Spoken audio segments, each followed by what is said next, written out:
You ask Tiger to calculate. This deals with finding the midpoint between 2 points. The midpoint between the 2 points is 71, 48.5.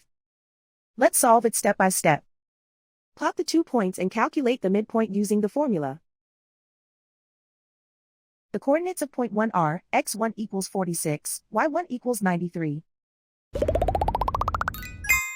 The coordinates of point 2 are, x2 equals 96, y2 equals 4. PM represents the midpoint of the 2 points.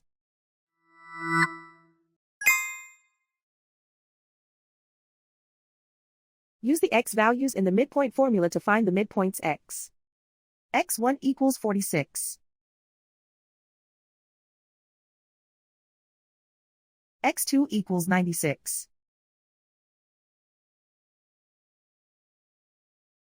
Simplify the arithmetic.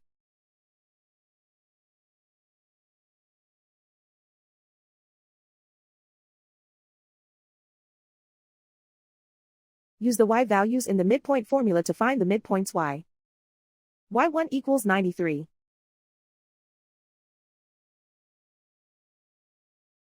y2 equals 4.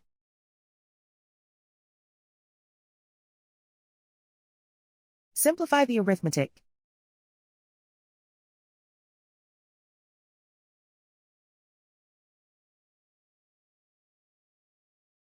And so, the midpoint is 71, 48.5.